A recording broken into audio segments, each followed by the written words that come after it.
Hi everybody, here's a video on descriptive analyses. So for this video, our objectives and agenda are going to be pretty much the same. We're going to talk about descriptive analyses, we're going to talk about scatter plots and ABC analyses, and then we're going to wrap it up by talking about the advantages and disadvantages of descriptive analyses. So let's go back to our pyramid. If you guys remember, at the very bottom of the pyramid, and the first step in your function-based assessment is going to be for you guys to do indirect assessments. And these are assessments in which you are gathering information about the behavior indirectly. So you're not actually observing the behavior, but you're conducting interviews with parents, teachers, things like that. You're giving out questionnaires or scales, such as the problem behavior questionnaire and some of these other ones that are listed here. Indirect assessments are really good to really get some good information about the behavior. You can figure out what the behavior looks like, when it's occurring, and things like that. But because you're not directly observing the behavior, you always want to implement the next strategy in our function-based assessments. So the next thing you want to do is conduct a descriptive analysis. A descriptive analysis is basically, it says it in the name, so you're going to go in, directly observe the behavior, and describe what's going on with the behavior and in the environment. We have two different strategies of descriptive analyses. You can conduct a scatter plot analysis or an ABC analysis. So I'm going to go through each of these in this video. For your scatter plot analysis, basically you want to use these when you want to figure out when the behavior is occurring. So if you look at this data sheet, this row going across is the date, and then this column going down are the times throughout the day. So for this data sheet, it goes from 9 a.m. to 1 p.m., but you can go from 8 a.m. to 5 p.m., whatever you guys need. And then you see that there's a cell for each time and each day. If the behavior doesn't occur, you leave the cell blank. If it occurs once, there's typically a dash. If it occurs twice, there's 2 dashes. And then if it occurs 3 or more times, you fill in the cell. And so you can really start to see clusters of when the behavior is occurring throughout the day. So we can see lots of clusters right here between 10 and 10:30, and also again between 12:15 and 12:30. And so you can look back in the learner's day and figure out, okay, what's going on at those specific times. All right, let's go to the ABC analysis. So let's look at our 3-term contingency again, or our ABCs of behavior. Remember, our antecedents are those environmental stimuli that occur right before the behavior occurs. So when you're looking at the antecedents, you want to look at the WHs of what happens right before the behavior occurs. So who's present, what's going on, when it's happening, the context, where it's happening, and things like that. A lot of times antecedents are called triggers because they immediately precede the target behavior. So we might say that an antecedent will trigger the problem behavior, or oftentimes you might hear that the antecedent will set the occasion for the problem behavior to occur. Then we have the behavior. This is our behavior of interest, which might be called the target behavior or the challenging behavior, whatever it is. And this is typically a behavior that is targeted for reduction. So this is typically a behavioral excess. So a behavior that is not appropriate, that is challenging, that is occurring too often.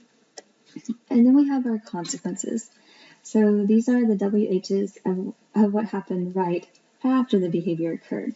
So who responded, what did they do, and things like that. So these are things that you are going to look at and analyze in your ABC analysis. Here's a data sheet for an ABC analysis. So you guys can see you'll put the date, the time, the place, the staff member, or maybe the teacher that's observing. And then you're going to write down or record any type of setting event. So we talked about setting events before. These are things that occur way before the antecedents. So maybe the kid is sick, or the kid didn't eat breakfast that morning, or the kid got in a fight with their parent on the way to school. Things like that, that'll make the antecedent more likely to trigger the problem behavior. You're going to look at the immediate antecedent, so what happened just before, the behavior, the consequence, what happened just after, and then if there was some type of distant consequence, that might be recorded as well. There are different ways to do an ABC analysis. You can do some type of coding. So if you look at this data sheet, we have the time here, and during this time, or for this data sheet, there can be a couple different activities. So 1 is a scene, 2 is toilet, 3 is table, 4 is snack, 5 is teacher. And so instead of writing this all out, you can just kind of code it. The actual antecedent is going to be hand-to-hand prompting, things like this. So these are different prompts, and you can just write those down and code them. Target behavior, consequence, and then any type of comments. You can also do a checklist. So you can write down common antecedents if you know them, your behaviors, and then common consequences. And then here are the dates, and the time and the date down here. And that way the person recording it, all they have to do is simply put an X for the specific antecedent, the behavior, and the consequence. Last, you can do what we call narrative recording. And this is when you actually really describe and write out all of the antecedents and the consequences. So if you look at, here's a description of the behavior.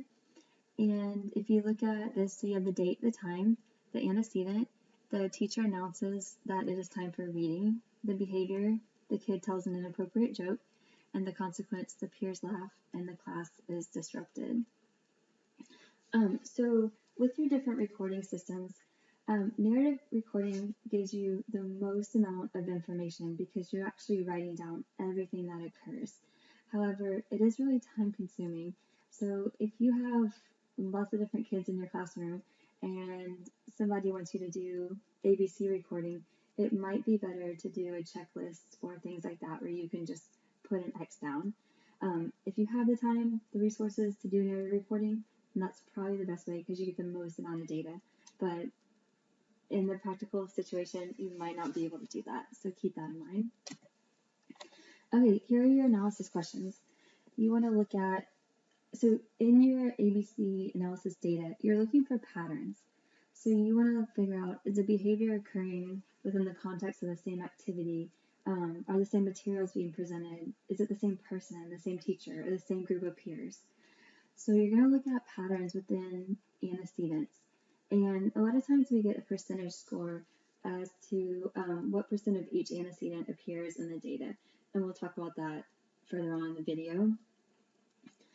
Following the instances of behavior, is there a consistent consequence that is used by a teacher or another adult? And you're going to look at the percentage of each consequence that appears in the data. Let's see, does the student terminate the behavior following a particular consequence? When a consequence is repeated, when repeatedly followed by the termination of behavior, is there an implied function? And then does the same SRS or ABC occur repeatedly? And if it does, then that might lead to an overall consistent hypothesis of the function. So basically, you're going to be looking at patterns. You're going to be looking at patterns in the antecedents, patterns in the consequences, and you're going to try to get a perceived function for each instance of the behavior. And then you can kind of look at, is there a consistent hypothesis of function across all of those occurrences?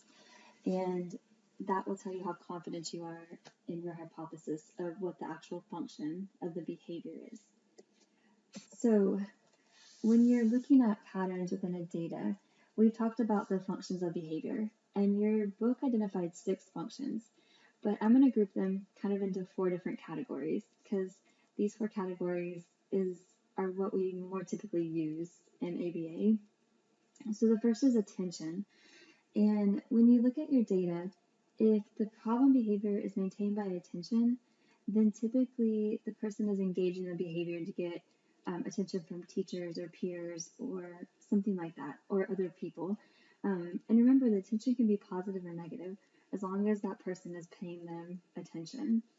So in your ABC data, if the consequence typically involves another person, then you have to consider attention as a possible function. And this could be the teacher or the paraprofessional providing extra help, other peers laughing, things like that. The second category is escape, and this is when the individual is engaging in a behavior to escape completing a worksheet or doing work or getting out of a task, something like that. And if you see that the task stops, so a task is presented, they engage in the problem behavior, and then the task is removed, or the person gets removed from the area, then escape might be a possible function. Next is sensory, and this is when the behavior within itself provides the reinforcer. So these are called self-stimulatory behaviors. And basically, when you're trying to figure out if a behavior is maintained by automatic reinforcement or through sensory reinforcement, you are typically going to see the occurrence of the behavior in a wide range of situations. So there's not going to be a really clear, consistent pattern in your antecedents and your consequences. So if you can't figure out a pattern, it's very possible that it's sensory. And the last one is access to tangibles. So this is when the person engages in the activity or the problem behavior to gain access to something concrete. So an object, maybe an iPad, or a person, or an activity, things like that. And so you can actually see after the problem behavior occurs, does it consistently involve access to, do they get to engage in a specific activity, or do they get an item? And if they do, then it might be a tangible. And so you can go through each of your instances and hypothesize the function, and then you want to look for patterns. Do you consistently have the same function across all of your instances? And if you do, then you might have identified the function of the behavior. Okay, so let's look at some data. So for this data sheet, we have the date and the time here, the antecedents, the behavior, and the consequence. This is narrative recording because everything is written out and described in terms of our ABCs of behavior. So our first line in here, Charlie was offered a shower. The behavior was that he reached for the curtains mounted over the couch and pulled them down. And the consequence was that the staff gave him a break. So we can see that he's getting a break. He doesn't have to engage in the shower at that moment, and so we would probably hypothesize that this would be escape. So let's look at our next instance. He was verbally prompted to transition to the shower. He stood up, walked to the bathroom. He completed a shower but grabbed the staff member's hair. And so the staff moved behind him and continued to help him use the towel to dry off his body. And so if the staff is continuing to help them, then this behavior might be maintained by attention. And so I want to point this fact out. So the first line, escape, the second behavior, attention. And so you really want to make sure that you have an observation session and you observe lots of different instances of the behavior because you're looking for patterns. So just 2 instances where you don't have a consistent function doesn't allow you to be confident that you have identified the function of the behavior. So make sure that you have enough instances of the behavior that you can accurately, as accurately as possible, identify the function. Here's another example. This is also narrative recording because they've written down all of the antecedents, behavior, and consequences. So let's go through looking at hypothesizing the function. So on our first instance, the teacher announces that it's time for reading. The behavior, the kid tells an inappropriate joke, and the consequence, the peers laugh and the class is disrupted. So when we look back to how we want to analyze this, we have peers laughing. So that would be attention, and also the class is disrupted. So he actually gets out of class. He's not having to sit through class. So that would be, our possible function might be escape and also attention in that instance. So let's look at our next line. The teacher calls on George to read first. He throws his book and he gets sent to the office. So basically, after he throws his book, the consequence is that he doesn't have to do his reading. He gets to escape. So that function would be escape. The next one, teacher asks George to pay attention. So George crouches down so he can't see. so George can't see the instruction. So basically, he gets to escape from seeing the instruction. The instruction gets removed, so that would be escape. The teacher instructs class to move into reading groups.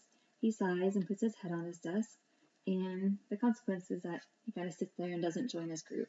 So he gets to escape joining his group. The next one, the teacher asks George to move to his reading group. George slams his book shut, and so the teacher warns him not to throw his book. So in this instance, the teacher is actually giving him attention. She's addressing the problem behavior. So a possible function would be attention. And then the last one, the teacher says, go to your group. He throws his book and walks out of the class toward the principal's office. So he avoids reading, group reading. So that possible function will be escape. So now we have 6 instances of the problem behavior.